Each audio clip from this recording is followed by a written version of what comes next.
Hello.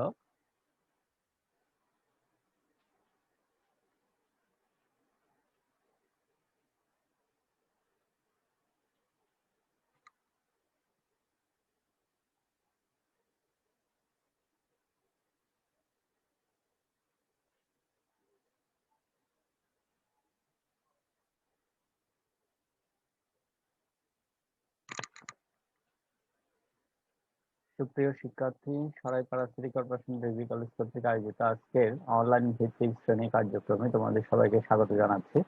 আমি চিন্ময় গুহ, সহকারী অধ্যাপক, Saraipara city corporation degree college. তো আজকে আমি এসএসসি পরীক্ষার্থী যারা আছো তাদের যে অ্যাসাইনমেন্ট, সেই অ্যাসাইনমেন্ট নিয়ে একটু আলোচনা করতে যাচ্ছি। অ্যাসাইনমেন্টে তোমাদের তো অ্যাসাইনমেন্ট গুলো রেডি করতে হবে। এর মধ্যে তোমাদের খুব তাড়াতাড়ি এগুলো রেডি করতে হবে, কারণ তোমাদের সময়টা তেমন একটা বেশি না। 3টে সাবজেক্টের উপর তোমাদের অ্যাসাইনমেন্ট তৈরি করতে বলেছে। সায়েন্সের জন্য আমি বলতেছি, সায়েন্সের ছেলে মেয়েদের জন্য ফিজিক্স, কেমিস্ট্রি, আর যেটা কম্পালসারি তোমার বায়োলজি অথবা উচ্চতর গণিতের মধ্যে যেটা কম্পালসারি সেটার তোমার অ্যাসাইনমেন্ট তৈরি করতে হবে, এবং প্রতিটারই 10টা করে অ্যাসাইনমেন্ট তৈরি করতে হবে। তো এই অ্যাসাইনমেন্ট গুলো মধ্যে রসায়ন বিষয়ের যে অ্যাসাইনমেন্ট যে বিষয়টা, সেই বিষয়টা নিয়ে আমি আজকে আলোচনা করব, এবং সাথে তোমাদের যদি কোনো প্রশ্ন থাকে সেগুলো আমি আলোচনা করব।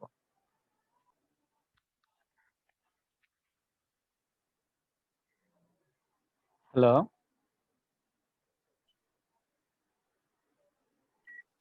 হ্যালো। স্যার আসসালামু আলাইকুম। ওয়ালাইকুম আসসালাম। সাইফুল ইসলাম। তো কেমন আছো তুমি? ভালো আছো? জি স্যার, আলহামদুলিল্লাহ ভালো আছি। স্যার আপনি আচ্ছা, ভালো আছেন? আছি, ভালো আছি। তো তোমরা কি কলেজে গিয়েছিলে এর মধ্যে? না স্যার। কলেজে যাও নাই? না স্যার। তো তোমাদের তো মনে হয় কভার পেজ কলেজ থেকেই সরবরাহ করতে পারে, এগুলো যোগাযোগ করবা। তোমার বাসা কোথায়? স্যার বড় পুকুর পাড়ে। তাদের কাছে আছে, হেঁটে হেঁটে একদিন গিয়ে ঘুরে আসিও। ঠিক আছে, এর মধ্যেই স্যার যাবে। অফিসে যারা থাকে তাদের সাথে যোগাযোগ করিও। কি মানে, কভার পেজ কি তোমাদের রেডি করতে হবে নাকি কলেজ থেকে দিবে? আর যদি না পাও, কিন্তু ওয়েবসাইটে কিন্তু একটা কভার পেজের তথ্য দেওয়া আছে। কভার পেজ কিরকম হবে, কি কি লিখতে হবে, সবকিছু তথ্য দেওয়া আছে। ওই কভার পেজটা প্রিন্ট করে নিতে পারো। হ্যাঁ, তো এটা জিজ্ঞেস করবা, আগে কলেজে গিয়ে জিজ্ঞেস করবা যে কলেজ থেকে দিবে কিনা। ঠিক আছে। জি স্যার। জি স্যার। আচ্ছা, আমার যতটুকু সম্ভব মনে হয় কলেজ থেকে একটা রেডি করে দিতে পারে, সম্ভাবনা আছে আর কি। আচ্ছা, যাই হোক সেটা। এখন আমি তোমাদের বাকিরা কই? তুমি তো একজন, আর কেউ আসবে? কেউ কি আসতে পারে? আর একটু অপেক্ষা করি তা না হয়।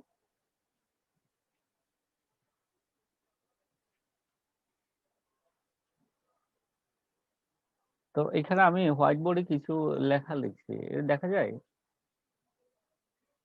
স্যার ক্লিয়ার দেখা যাচ্ছে না। ক্লিয়ার দেখা যাচ্ছে না? আজকে আবহাওয়াটা ঠিক না তো।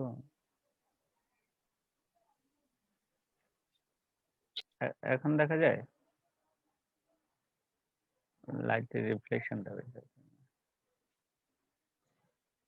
আচ্ছা, আমি পড়ে শোনাবো তোমাকে। এইগুলো দেখা যায় না, নিচের গুলা বোর্ডের নাম, শিক্ষার্থীর রেজিস্ট্রেশন নাম্বার, পরীক্ষার্থীর নাম, এগুলো দেখা যাচ্ছে না?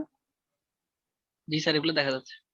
কোনটা দেখা যাচ্ছে না? এটা ওয়েবসাইট? স্যার সবগুলো দেখা যাচ্ছে, শুধু উপরে একটা লাইন লাইন এটা দেখা যাচ্ছে না, একদম সবার উপরে। আচ্ছা আচ্ছা, বুঝতে পারছি। এটা একটু কালি কম ছিল মনে হয়, এটা আমি একটু লিখে দিচ্ছি। এটা হচ্ছে ওয়েবসাইট, যে ওয়েবসাইটে তুমি এটা পাবে, www.dcc.gov.bd।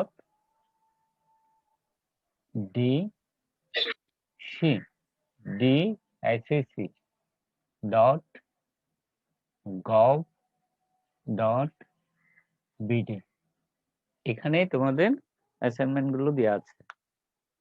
ঠিক আছে, অ্যাসাইনমেন্ট প্লাস যত ধরনের ইনফরমেশন আছে সব এখানে দেওয়া আছে।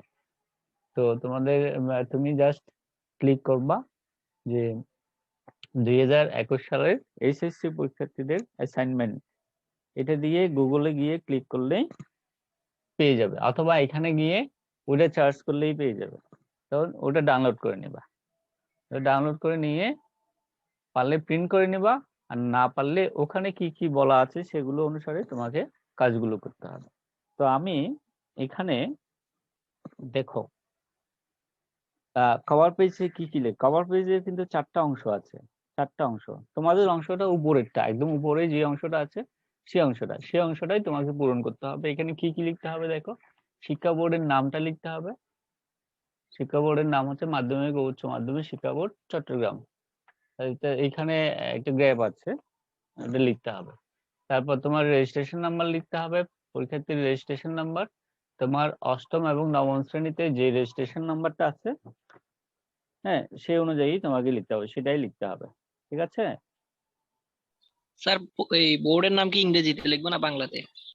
ওটা কিছু বলে নাই, ওটা বাংলাতে লিখলেও হবে, ইংরেজি লিখলেও হবে, তবে ওটা বাংলায় লেখা আছে, মানে মাধ্যমিক ও উচ্চ মাধ্যমিক শিক্ষা বোর্ড লেখা আছে, তো এটা বাংলায় লেখা আছে। তাহলে পাশে খালি ঘর যেটা আছে সেখানে তুমি চট্টগ্রাম লিখলেই হয়ে যাবে বাংলায়। যেহেতু প্রথম অংশটা বাংলায় আছে, ওটাও বাংলায় লিখে দিবা। আর যেগুলোতে ইংলিশে লিখতে হবে সেগুলো কিন্তু লেখা আছে, যেমন রেজিস্ট্রেশন নাম্বার, এগুলোকে অবশ্যই ইংলিশে লিখতে হবে, এগুলো বাংলায় না, হ্যাঁ, ইংলিশে লিখতে হবে। তারপর পরীক্ষার্থীর নাম, তোমার নাম এসএসসি সনদে যেভাবে আছে সেভাবেই লিখতে হবে, তাও ইংলিশে, ইংলিশে ক্যাপিটাল লেটারে লিখতে বলেছে। তো পিতার নাম তাও ইংলিশে এবং ক্যাপিটাল লেটারে, এসএসসি সনদে যেরকম আছে সেরকম। এসএসসি সনদ পেয়েছো না? জি হ্যাঁ, স্যার। ওইটা অনুসারে জি স্যার। হ্যাঁ, মাতার নাম ওখানে যেভাবে আছে ইংলিশে, তাও ক্যাপিটাল লেটারে লিখতে হবে, তো এসএসসি সনদ অনুসারে। ঠিক আছে? তারপর বিষয় কোড ও বিষয়ের নাম। আমি যেহেতু রসায়ন নিয়ে আলোচনা করছি, তোমার বিষয় কোড হবে ফার্স্ট পেপার 176 আর সেকেন্ড পেপার হচ্ছে 177। তাহলে বিষয় কোড যখন তুমি ফার্স্ট পেপার অ্যাসাইনমেন্ট তৈরি করবা তখন লিখবা 176, আর সাবজেক্টের নাম লিখবা রসায়ন প্রথম পত্র। আর যখন তুমি দ্বিতীয় পত্র নিয়ে অ্যাসাইনমেন্ট তৈরি করবা তখন লিখবা 177 রসায়ন দ্বিতীয় পত্র। ঠিক আছে? জি স্যার। তাহলে আমাদের বিষয় কোড হচ্ছে 176 এবং 177 রসায়নের প্রথম পত্র দ্বিতীয় পত্র। আর অ্যাসাইনমেন্টের ক্রমিক নাম্বার তাও ইংলিশে লিখতে বলেছে, সেটা তোমার যেমন সামনে যে অ্যাসাইনমেন্টটা সেটা যেহেতু 1 নম্বর অ্যাসাইনমেন্ট, তাহলে এখানে নাম্বার 1 দিবা। আর অ্যাসাইনমেন্টের শিরোনাম যেটা ওখানে যেটা সরবরাহ করেছে সেটাই দিবা। ওখানে বলেছে যে তোমাকে পরমাণু মডেল ও ইলেকট্রন বিন্যাস নিয়ে একটা অ্যাসাইনমেন্ট তৈরি করতে বলেছে, তাহলে অ্যাসাইনমেন্ট শিরোনাম হবে এটাই। এখানে একটা দাগ আছে, এই দাগের উপরে জাস্ট এটা লিখে দেবে। বুঝতে পারছো? এই পর্যন্ত জি তোমার লেখা, এই পরের অংশে তুমি দাগ দিবে না। অর্থাৎ এই কভার পেজের নিচের অংশে তোমার হাত যেন না পড়ে, কারণ এগুলো আসলে অনেকটা, যদি তোমাদের পরীক্ষা না হয়, হ্যাঁ, তাহলে এই জি অ্যাসাইনমেন্টের উপরেই তোমাদের রেজাল্ট তৈরি হবে। অর্থাৎ এই 3টে সাবজেক্টে, বিশেষ করে ফিজিক্স, কেমিস্ট্রি, ম্যাথ বা বায়োলজি, এই 3টে সাবজেক্ট তোমার ম্যাথ কম্পালসারি, যা সে ম্যাথের অ্যাসাইনমেন্ট তৈরি করবে। আর চতুর্থ বিষয়ের কিন্তু অ্যাসাইনমেন্ট তৈরি করতে হবে না। তোমার অ্যাসাইনমেন্ট, তোমার চতুর্থ বিষয় কি? স্যার। Higher math. হায়ার ম্যাথে তোমার অ্যাসাইনমেন্ট তৈরি করতে হবে না, কিন্তু বায়োলজি তোমার অ্যাসাইনমেন্ট তৈরি করতে হবে। সুতরাং তুমি দেখবা ফিজিক্স, কেমিস্ট্রি এবং বায়োলজির যে অ্যাসাইনমেন্ট গুলো আছে সেই অ্যাসাইনমেন্ট গুলো তোমাকে রেডি করতে হবে। মনে রাখবা তোমার কিন্তু চতুর্থ বিষয় কোনটা সেটা তুমি শিওর জানো কিনা, এটা কিন্তু খুবই গুরুত্বপূর্ণ। অনেকেই ভুল করে, মানে জানেও না যে তার চতুর্থ বিষয় কোনটা। বুঝছো? স্যার চতুর্থ বিষয় মানে অপশনাল সাবজেক্টটা না? অপশনাল সাবজেক্ট যেটা সেটা। জি স্যার। বুঝছো? আচ্ছা, যাই হোক।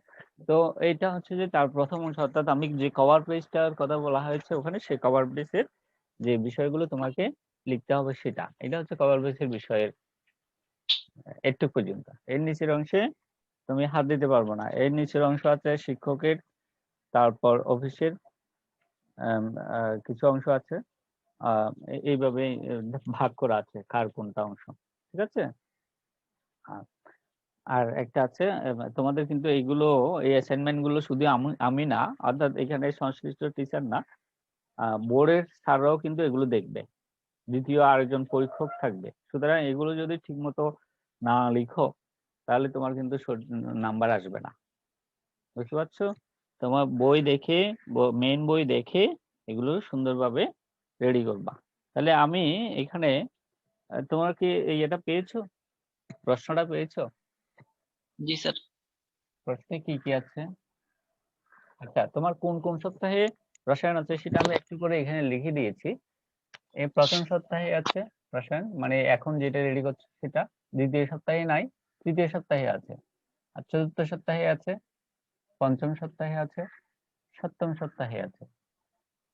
ঠিক আছে, তৃতীয় চতুর্থ পঞ্চম টানা 3 বার, সপ্তম অষ্টম নবম টানা 3 দিন, এই 3টা। তারপর 11, 13, 14। এই এই যে সপ্তাহগুলো, এই সপ্তাহে মোট 10টা রসায়নের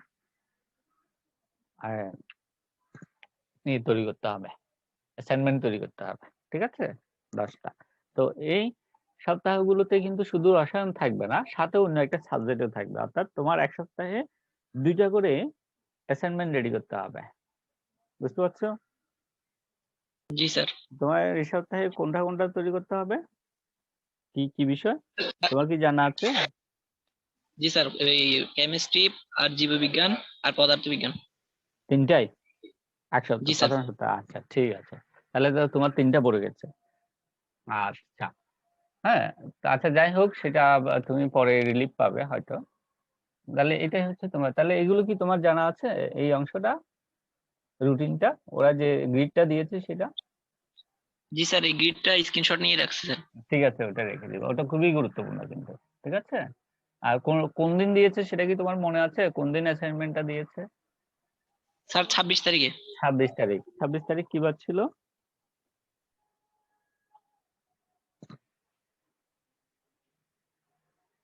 হ্যাঁ, 26 তারিখ মনে হয় সোমবার ছিল, তাই না? তাহলে ওই অনুসারে তুমি ওই যে 26 তারিখ থেকে এক সপ্তাহ হিসাব করে পরবর্তী যে ইয়েটা আসবে, অ্যাসাইনমেন্টটা আসবে, সেই অ্যাসাইনমেন্টটা দেখে নিবা। ঠিক আছে, তাহলে আমি অ্যাসাইনমেন্টে চলে যাই সরাসরি। স্যার অ্যাসাইনমেন্ট করার সময় স্যার এই ইন্টারনেট থেকে কি হেল্প নেওয়া যাবে? কিসের হেল্প, কি নিয়ে হেল্প নিবা তুমি ওখানে? স্যার ওই উত্তরগুলা কিভাবে লিখছে ওরা, সেটা কি একটু দেখা যাবে সেখানে? উত্তর তো তুমি নিজে রেডি করবা।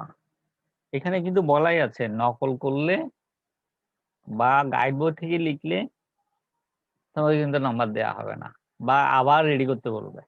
সুতরাং ও রিস্ক তুমি নিও না। তুমি এমনি যেখানে ইচ্ছা সেখানে একটু দেখতে পারো, কিন্তু লেখাটা হবে নিজের। অর্থাৎ তোমার পাঠ্য বই আছে, তোমার কার বই আছে, কোন রাইটারের বই আছে, স্যার হাজারিনাগ। যেটাই থাকুক না কেন, তুমি ওই বইটা উল্টাবে। ওখানে কিন্তু পরমাণু মডেল ও ইলেকট্রন বিন্যাস নিয়ে লেখা আছে। তো তোমাকে কি কি লিখতে বলেছে, তা আমি এখানে একটু লিখে দিচ্ছি সেটা কি কি লিখতে বলেছে। তোমাকে বলেছে যে পরমাণুর রাদারফোর্ড ও বোর মডেলের তুলনা করতে পারবে।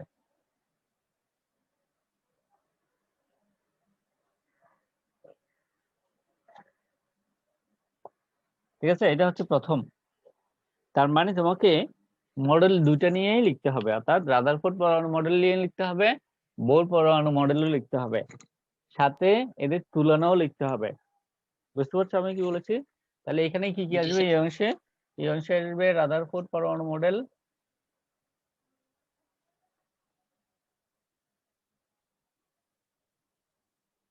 প্লাস সীমাবদ্ধতা, তারপর বোর পরমাণু মডেল প্লাস সীমাবদ্ধতা, তারপর আসবে তুলনা। ঠিক আছে, এগুলো কিন্তু তোমার বইয়ে আছে। তাহলে স্টেপ বাই স্টেপ লিখবা। তবে এই লেখাগুলো লেখার আগে একটু স্টার্টিং পয়েন্ট তুমি কি দিবা, তোমার যে বইটা আছে সেই বইটা উল্টাও।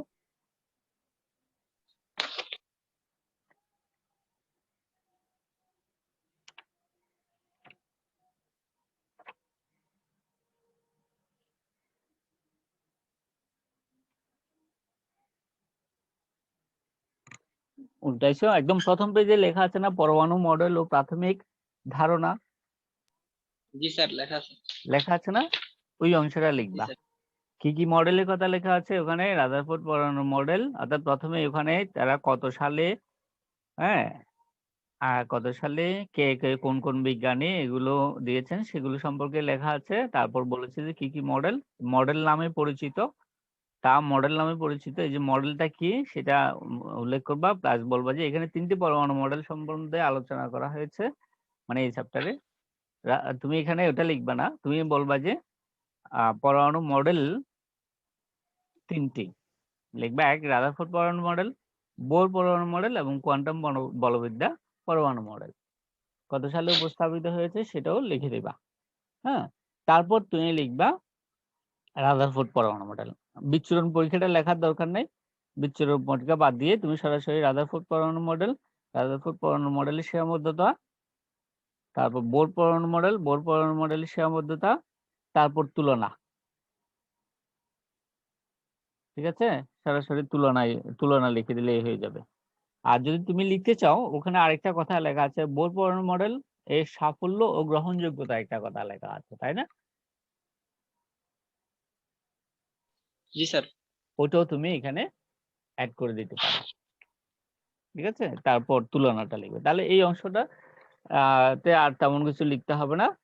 ত্রুটি সহ এখানে উভয় পরমাণু মডেলের সীমাবদ্ধতা ও উপস্থাপিত ত্রুটি সমূহ যেহেতু তুমি আগে লিখেছো, এখানে আর লিখতে হবে না। বুঝতে পারছো?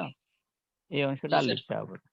তাহলে এটা হচ্ছে যে পরমাণু মডেল সম্পর্কিত। তারপর বলেছে যে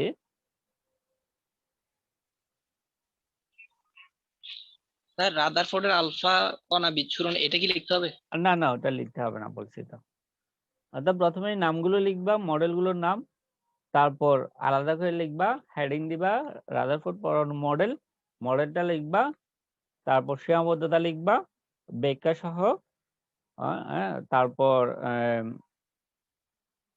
বোর পরমাণু মডেলের সীমাবদ্ধতা ব্যাখ্যা সহ। ঠিক আছে, তারপর দুইটা তুলনা করবা।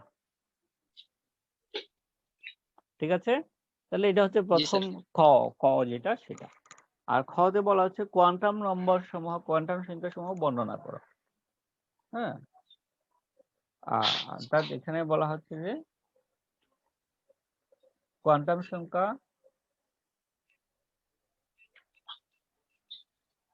বিভিন্ন উপস্তর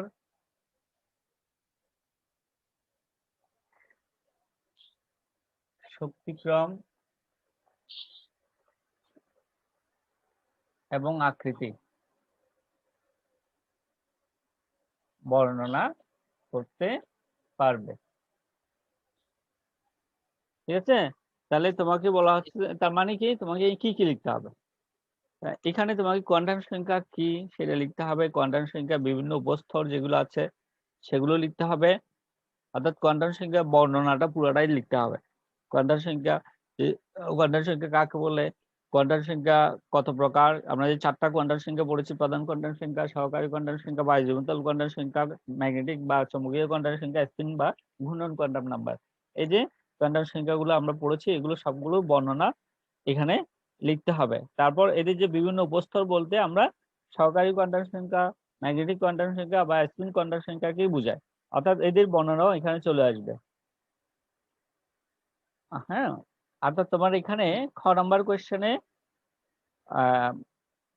প্রথমে কোয়ান্টাম সংখ্যা সমূহের বর্ণনা এবং তাৎপর্য তোমাকে লিখতে হবে,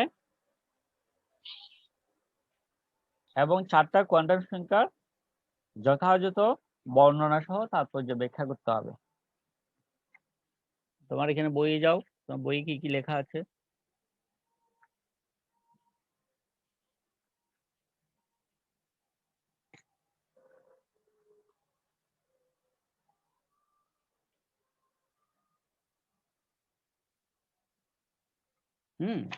পেয়েছো তুমি? এই যে জি স্যার। কোয়ান্টাম সংখ্যা সমূহ বিভিন্ন শক্তিস্তর ইলেকট্রন ধারণ ক্ষমতা আছে না, এই পুরা জি স্যার। টপিকটা তোমাকে এখানে লিখতে হবে, পুরা টপিক। এবং এখানে চার্টও দেওয়া আছে, যেমন ইলেকট্রন সংখ্যা তুমি কিভাবে গণনা করতে হবে, অর্থাৎ সহকারী কোয়ান্টাম সংখ্যা, ম্যাগনেটিক কোয়ান্টাম সংখ্যা ইত্যাদি উপস্তরে কিভাবে ইলেকট্রন গুলো থাকে। তারপর এই কোয়ান্টাম সংখ্যা, 4টি কোয়ান্টাম সংখ্যার তাৎপর্য সহ এই পুরোটা তোমাকে লিখতে হবে তাৎপর্য পর্যন্ত। ঠিক আছে, ওখানে যে স্যার কিছু অঙ্ক দেওয়া আছে সেগুলো কি করতে হবে? না না, অঙ্ক তোমার এখানে দরকার নাই। অঙ্ক যদি তুমি দিতে চাও একটা দুইটা তুমি অ্যাড করতে পারো, দরকার নাই, এটা ম্যান্ডেটরি না। ঠিক আছে। জি স্যার। একটি কোয়ান্টাম সংখ্যা এখানে বলা হচ্ছে তোমার নাম্বারিং সিস্টেমে কি বলেছে, 4টি কোয়ান্টাম সংখ্যা যথাযথ বর্ণনা এবং সহ তাৎপর্য ব্যাখ্যা যদি তুমি করতে পারো তাহলে তুমি 4-এ 4 পাবে। বুঝতে পারছো? অর্থাৎ এই কথাগুলো তুমি লিখবা, জাস্ট এগুলো লিখলেই তোমাকে 4-এ 4 দেওয়া হবে।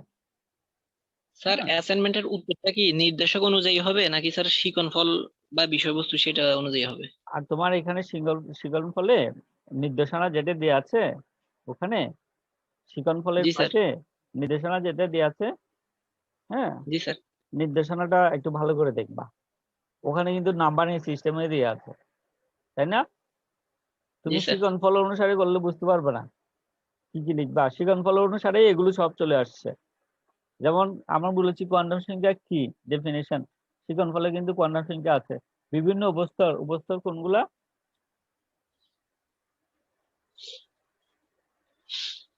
স্যার যেমন উপস্তর কোন? S P. উপস্তর হচ্ছে সহকারী কোয়ান্টাম সংখ্যা, তারপর ম্যাগনেটিক কোয়ান্টাম সংখ্যা এবং স্পিন কোয়ান্টাম সংখ্যা, এগুলোতে ইলেকট্রন ধারণ ক্ষমতা ব্যাখ্যা করতে পারবে, তাই না? এটা হচ্ছে শিকনফল। তাহলে ইলেকট্রন ধারণ ক্ষমতা গুলো সবগুলো কিন্তু ওখানেই আছে, ওই বর্ণনাতেই আছে এগুলা। অর্থাৎ যেগুলো লিখতে বলেছে এগুলোর মধ্যেই আছে সবকিছু। তো তোমাকে নাম্বারটা আগে দেখতে হবে, তুমি 4 নাম্বার পেতে চাও নাকি 3 নাম্বার পেতে চাও নাকি 2 নাম্বার পেতে চাও নাকি 1 নাম্বার পেতে চাও? তুমি কয় নাম্বার পেতে চাও? 4 নাম্বার। 4 নাম্বার পেতে চাইলে তোমাকে এখানে যা বলেছে তাই লিখতে হবে। বলেছে যে 4টি কোয়ান্টাম সংখ্যার যথাযথ বর্ণনা সহ তাৎপর্য ব্যাখ্যা করতে হবে। ঠিক আছে। তাহলে জি স্যার। তারপর বলেছে 3 নাম্বার কখন দিবে, 4টি কোয়ান্টাম সংখ্যার অধিকাংশ সঠিক বর্ণনা সহ তাৎপর্য ব্যাখ্যা করলে আমরা যখন খাতাটা মূল্যায়ন করব তখন দেখবো এগুলো তোমরা লিখেছো কিনা, কি কি লিখতে পেরেছো। যদি দেখা যায় যে 4টি কোয়ান্টাম সংখ্যা ম্যাক্সিমামই ঠিক আছে কিন্তু কিছু কিছু ভুল আছে, তাহলে তোমাকে 4-এ 4 দেওয়া হবে না, 4-এ 3 দেওয়া হবে। আরো যদি ভুল থাকে, বেশি ভুল থাকে, বা 2টি কোয়ান্টাম সংখ্যা বর্ণনা সহ যদি সে তাৎপর্য ব্যাখ্যা করতে পারে তাহলে সে 2 নম্বর পাবে। এভাবেই আর কি। তো এখানে এই বিষয়ে কিছু বোর্ড কোয়েশ্চেন আছে, তুমি চাইলে ওই বোর্ড কোয়েশ্চেনও এখানে অ্যাড করে দিতে পারো। হ্যাঁ, তোমার এখানে আহ, পরবর্তী বোর্ড কোয়েশ্চেনের আনসারটা অ্যাড করে দিতে পারো। মানে বিভিন্ন শক্তি স্তরের কি কি কয়টা ইলেকট্রন থাকতে পারে, তার স্পিন কোয়ান্টাম নাম্বার কিরকম হবে, হ্যাঁ, এরকম কতগুলো প্রবলেম আছে। তো তুমি বোর্ড কোয়েশ্চেনের কিছু অংশ যেমন দিয়ে লিখবা, এখানে উদাহরণস্বরূপ দিয়ে লিখবা। ঠিক আছে। আর সবসময় জি স্যার। শেষের অংশটা কি হবে, এখানে তাৎপর্য যেটা আছে সেটা শেষে লিখবা, সবার শেষে। হ্যাঁ, বুঝতে পারছো? জি স্যার। তারপর বলেছে কোয়ান্টাম উপস্তরের শক্তিক্রম ও আকৃতি বর্ণনা করতে পারবে, এটা হচ্ছে 3 নাম্বার।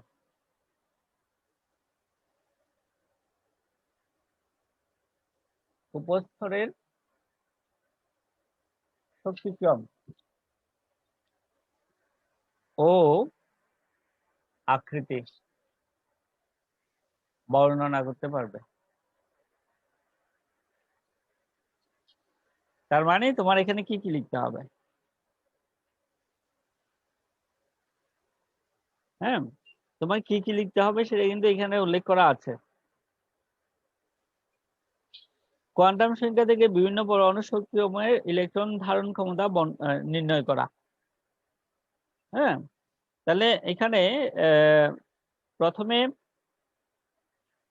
তোমাকে আহ, বিভিন্ন শক্তি স্তর, আমরা যে শক্তি স্তরগুলো বর্ণনা করছি সেই শক্তি স্তরে কয়টা ইলেকট্রন থাকতে পারে, হ্যাঁ, এই ইলেকট্রনের ধারণ ক্ষমতা কিরকম, সেটা ওই আমরা যে শক্তি স্তরগুলো বর্ণনা করেছি বা লিখবো সেখানেই কিন্তু উল্লেখ আছে। সেখান থেকে এখানে সেগুলো নিয়ে আসতে হবে। অর্থাৎ এখানে এস অরবিটালে কয়টা ইলেকট্রন থাকতে পারে, পি অরবিটালে কয়টা ইলেকট্রন থাকতে পারে, ডি অরবিটালে কয়টা ইলেকট্রন থাকতে পারে, হ্যাঁ, ইত্যাদি তুমি আগে লিখবা। লেখার পর তারপর বলেছে নির্দেশকে যাও, নির্দেশকে বলা হচ্ছে যে n এর মান 3 হলে উচ্চ শক্তি স্তরের মোট অরবিটাল সংখ্যা নির্ণয় ও সর্বোচ্চ ইলেকট্রন ধারণ ক্ষমতা হিসাব, এই হিসাবটা তুমি দেখিয়ে দিবে। এটা কিন্তু তোমার বইয়ে 4 হিসাবে দেওয়া আছে। আছে না? জি স্যার আছে। অর্থাৎ প্রথমে তুমি বিভিন্ন শক্তি স্তরে সর্বোচ্চ কয়টা ইলেকট্রন থাকতে পারে, হ্যাঁ, বিভিন্ন অরবিটালে সর্বোচ্চ কয়টা ইলেকট্রন থাকতে পারে সেগুলো একটু একটু একটু করে লিখবা, কারণ এগুলো কিন্তু 2 নম্বর কোয়েশ্চেনে তোমার লেখা হয়ে গেছে অনেকটা, এগুলো 2 নম্বর কোয়েশ্চেনে লেখা হয়ে গেছে।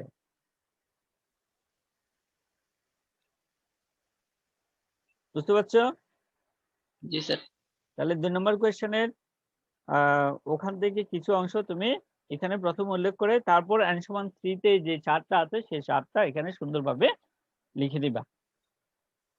তারপর ঘ নম্বর কোয়েশ্চেনে বলেছে যে আপবাউ পুন এবং পলির বর্জন নীতি প্রয়োগ করে পরমাণু ইলেকট্রন বিন্যাস করতে পারবে। অর্থাৎ এই যে নীতিগুলো আছে পরমাণু ইলেকট্রন বিন্যাসের নীতি, সেই নীতি কি প্রথমে লিখবা, পরমাণু ইলেকট্রন বিন্যাসের নীতি কি, তারপর নীতি কয়টা, কি কি নীতি আছে, তারপর প্রতিটা নীতি তুমি লিখবা, লিখে এখানে বিভিন্ন শক্তি স্তরে কিভাবে ইলেকট্রন কয়টা থাকতে পারে সেগুলো উল্লেখ করতে হবে। যেমন তুমি আবহাওয়া নীতি লিখবা, আবহাওয়া নীতি আছে না তোমার বইয়ে, যাও।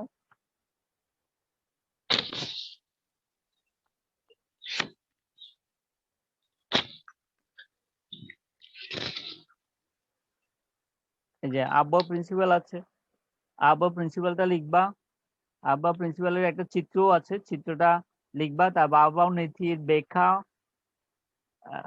ব্যাখ্যাটা লিখবা, সাথে আপনার আবহাওয়া নীতি লিখবা, আবহাওয়া নীতির প্রয়োগ এবং ব্যাখ্যা লিখবা।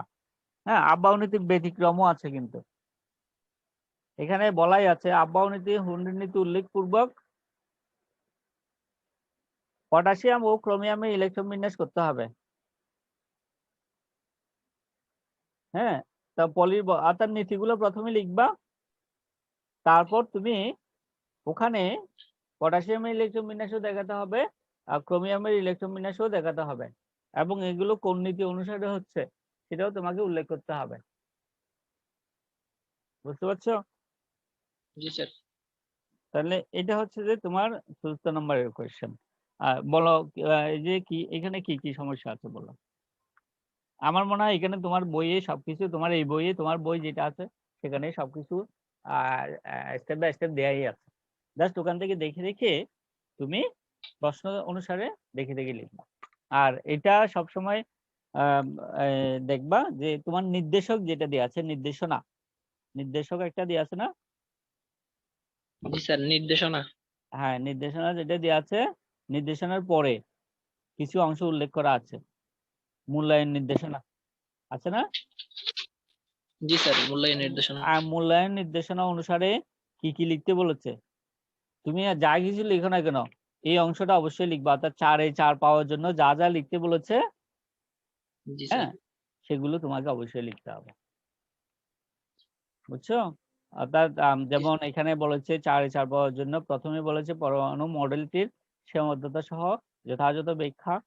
হ্যাঁ, তুমি এখানে শুধুমাত্র বোর পরমাণু মডেল লিখলে হবে না, যদিও বোর পরমাণু মডেলটি সীমাবদ্ধতা সহ ব্যাখ্যা তোমাকে নির্দেশক হিসেবে দিয়েছে, কিন্তু শুধু বোর পরমাণু মডেল লিখবা না, এখানে রাদারফোর্ড অর্থাৎ শুরুটা করবা তুমি পরমাণু মডেল কি, পরমাণু মডেল কয়টা, তারপর রাদারফোর্ড পরমাণু মডেল সীমাবদ্ধতা, বোর পরমাণু মডেল সীমাবদ্ধতা, হ্যাঁ, তারপর এই বোর পরমাণু মডেল এবং রাদারফোর্ড পরমাণু মডেলের তুলনা যেটা, তুলনা। হ্যাঁ, সাথে তুমি এখানে সাফল্যটা লিখতে পারো, বোর পরমাণু মডেলের সাফল্য সহ তুমি এটা লিখতে পারো। তাহলে তুমি এগুলো যদি তুমি এখানে লিখো তাহলে অবশ্যই 4 পাবে। তারপর বলেছে যে নির্দেশনাতে কোথায় NLMS, অর্থাৎ প্রধান কোয়ান্টাম সংখ্যা, সহকারী কোয়ান্টাম সংখ্যা, হ্যাঁ, চৌম্বকীয় কোয়ান্টাম সংখ্যা এবং স্পিন কোয়ান্টাম সংখ্যা সমূহের বর্ণনা ও তাৎপর্য ব্যাখ্যা। তার মানে এদের বর্ণনাগুলো ওই যে বলেছি 4টি কোয়ান্টাম সংখ্যার বর্ণনা দিতে হবে এবং তাদের তাৎপর্যগুলো আলাদা করে লিখতে হবে। ঠিক আছে? জি স্যার। এটা যদি তোমার নির্দেশনাতে, মূল্যায়ন নির্দেশনাতে 4 কখন পাবে, 4টি কোয়ান্টাম সংখ্যা যথাযথ বর্ণনা ও বর্ণনা সহ তাৎপর্য যদি তুমি ব্যাখ্যা করতে পারো তাহলে 4 পাবে। তারপর বলেছে যে কোয়ান্টাম সংখ্যা থেকে বিভিন্ন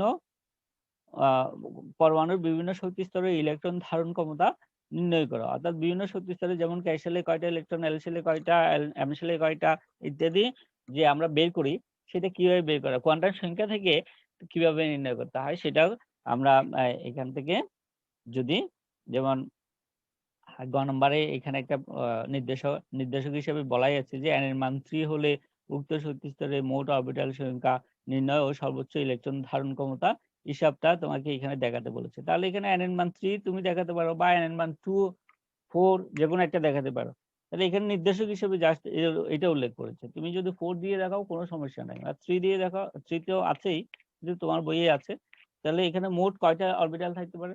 মোট ইলেকট্রন ধারণ ক্ষমতা কত হবে সেটা তুমি এখানে চার্টে উল্লেখ করে দিবে।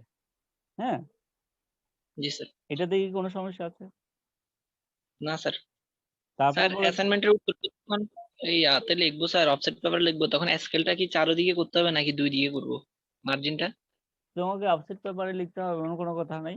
তুমি যে ইয়ে আছে তোমাদের এই যে কর্ণফুলীর মোটা কতগুলো কাগজ আছে না, জি অর্থাৎ স্যার। যেগুলো বোর্ডের খাতা, যেগুলা বোর্ডের খাতার কাগজগুলো একটু মোটা না, জি স্যার। কর্ণফুলীর খাতাগুলো, অর্থাৎ এই যে কর্ণফুলী যে পেপার মিল আছে সেখানে যে কর্ণফুলীর খাতাগুলো আছে, বোর্ডের খাতা যেরকম, হ্যাঁ, জি স্যার। সেরকম পেজগুলো অফসেট পেজ নিতে হবে এমন কোনো কথা আছে অ্যাসাইনমেন্ট তৈরি করতে? আর টাকা খরচ করে অফসেট পেপার দাও, এই বর্ষাকালে ভিজে হয়ে যায় আর এক পানি শোষণ করে এগুলা। হ্যাঁ, অফসেট পেপার একটু সাইজও ছোট। অফসেট পেপারে তোমাকে কে বলেছে করার জন্য? নর্মাল পেজে লিখলেও হবে, কোনো সমস্যা নাই। স্যার এমনি সাদা খাতায়? হ্যাঁ, মানে কর্ণফুলীর কাগজগুলোতে, অর্থাৎ বোর্ডের খাতা যেরকম, বোর্ডের খাতা পরীক্ষা দিয়েছো না এসএসসি, জি স্যার। ওই কাগজগুলো একটু মোটা না? জি বাজারে স্যার। গিয়ে বললে হবে কর্ণফুলী পেপার কাগজ দেন আমাকে, ইয়া কত 10টা না, 10টা না তোমার 30টা, 30টা না তোমার, এই বন্ধ কিছু। জি স্যার। 30টা না অ্যাসাইনমেন্ট তৈরি করতে হবে 3 সাবজেক্টে। জি স্যার 30টা। 30টার জন্য সর্বোচ্চ তুমি 20টা লাগবে। এক রিম নিয়ে নিও, এক রিম হিসাবে নিলে দামে একটু কম পাবে। রিম হিসাবে নিলে দামে একটু, আর যদি নাও লাগে, এক রিম যদি নাও লাগে পরবর্তীতে তুমি নিজেই ব্যবহার করতে পারবে এগুলো। ঠিক আছে? জি স্যার। তো ওইখানে কি আর কোনো সমস্যা আছে? না স্যার। স্যার আমরা কলেজে খাতায় এমনি যেগুলো লিখি সাধারণ খাতা স্যার, দিস্তা হিসেবে স্যার ওগুলো কি ব্যবহার করা যাবে? তুমি কোনটা লিখে তো আমি তো জানি না। দেখো মার্কেটে কয়েক রকম খাতা আছে। ডিসপ্লে হিসেবে ওই যে বাইন্ডিং খাতাগুলা, না স্যার এমনি শুধু এই খোলামেলা স্যার রিম হিসেবে বিক্রি করে, যে আমার কাছে এক এই রিম যে, আছে। ওগুলো কোনগুলো তো আমি জানি না। আমি বলেছি যে কর্ণফুলীর খাতা যেগুলো একটু মোটা মোটা, তুমি মার্কেটে গেলে বললে হবে কর্ণফুলীর খাতা আছে কিনা, কর্ণফুলী পেপার মিলের খাতা আর কি, অর্থাৎ বাংলা, এগুলো বাংলাদেশি পেপার। আবার কিছু পেপার আছে সাদা, সাদা পেজ, ওগুলো সাদা পেজ, ওগুলো বিভিন্ন দেশ থেকে আসে, ইন্ডিয়া থেকেও আসে, আবার চায়না থেকেও আসে, হ্যাঁ, আবার ওই মালয়েশিয়া থেকেও আসে, ওগুলোর দাম একটু কম। কর্ণফুলী খাতা বললেই বুঝতে পারবা তোমরা, ওগুলো একটু মোটাও হয়, দামও একটু অন্যান্য কাগজের তুলনায় একটু আহ, বেশি বেশি। ঠিক আছে? অফসেট পেপারের তুলনায় কম আর কি দাম, অফসেট পেপারে তো দাম বেশি নেবে। আচ্ছা যাই হোক, তো এখন অফসেট পেপারে কিন্তু তোমার ওই এক বক্স নিলে হবে না, ওখানে অনেক বক্স নিতে হবে। আচ্ছা যাই হোক, সেটা তোমার বিষয়, তুমি কোন পেপারে লিখবা। তবে আমি উপদেশ দিব, যেহেতু বোর্ডের খাতা, হ্যাঁ, তো বোর্ডের খাতা, বোর্ডের যে খাতাগুলো ব্যবহার করে সেগুলোই তুমি ব্যবহার করো। ঠিক আছে? জি কারণ স্যার। এগুলো শেষ পর্যন্ত বোর্ডে যাবে। এগুলো শুধু আমি মূল্যায়ন করব না, আমি মূল্যায়ন করার পর এগুলো বোর্ডের আরো টিচার আছে, তারা এগুলো মূল্যায়ন করবে। এখানে কিন্তু 2জন শিক্ষক প্রতিটা অ্যাসাইনমেন্ট মূল্যায়ন করবে। সুতরাং তুমি যদি ভুল করো, তুমি আমার কলেজের স্টুডেন্ট, সেই হিসেবে তুমি কিন্তু বেশি নাম্বার পাবে না। এটা যেহেতু বোর্ডের খাতা হিসেবেই আমাদের মূল্যায়ন করতে হবে, তাহলে আমরা কখনো এভাবে মূল্যায়ন করি না যে যতটুকু প্রাপ্য ততটুকুই আমরা নাম্বার দিব, এর চেয়ে বেশি নাম্বার আমরা দিতে পারবো না। বুঝতে পারছো? সুতরাং লেখাটা সম্পূর্ণ তোমাদের উপর নির্ভর করবে। তোমরা যে যত সুন্দর করে লিখবা, যে যত ভালো করে লিখবা, হ্যাঁ, সে তত ভালো নাম্বার পাবে। অবশ্যই হাতের লেখাগুলো একটু যেন আঁকা বাঁকা না হয়, সেই বিষয়টা একটু খেয়াল করবা। হ্যাঁ, যেহেতু তোমার 3টা অ্যাসাইনমেন্ট তৈরি করতে হবে, জমা দেওয়ার ডেট তো এখনো দেয় নাই, তুমি দরকার হলে আস্তে আস্তে অ্যাসাইনমেন্ট গুলো রেডি করো। জমা মনে হয় তোমাদের এটা জমা সঠিক সময়ে না দিলেও সমস্যা হবে না আমার মনে হয়, কারণ হচ্ছে যে এখন প্যান্ডামিক অবস্থা চলছে, তো অর্থাৎ এখন করোনা পরিস্থিতি আসলে ভালো না। সুতরাং তোমাকে হয়তো 1 সপ্তাহের মধ্যে এটা জমা দিতে হবে এমন কোনো কথা নেই। তুমি ধীরে ধীরে একদিনে তুমি ডেট ফিক্স করো, তুমি 2 দিনের মধ্যে বা 3 দিনের মধ্যে এটা শেষ করবা, তারপর বাকি 2 দিনের মধ্যে এটা শেষ করবা, বাকি 2 দিনের মধ্যে এটা শেষ করবা। হ্যাঁ, শেষ করে 1 সপ্তাহের মধ্যে এগুলো রেডি করার চেষ্টা করবা। অবশ্যই এখন ফাঁকি দেওয়ার সময় নাই, এখন তুমি অবশ্যই সিরিয়াসলি এটাকে নিবে। এটা কিন্তু তোমার পরীক্ষা, ধরে নাও যে এটাই এসএসসি পরীক্ষা, বুঝতে পারছো? হ্যাঁ, জি স্যার। এটা এসএসসি পরীক্ষা ধরে নিয়ে তুমি এটা নিবে। কারেন্ট চলে গেছে, আজকে তো আর নেওয়া যাচ্ছে না। হ্যালো,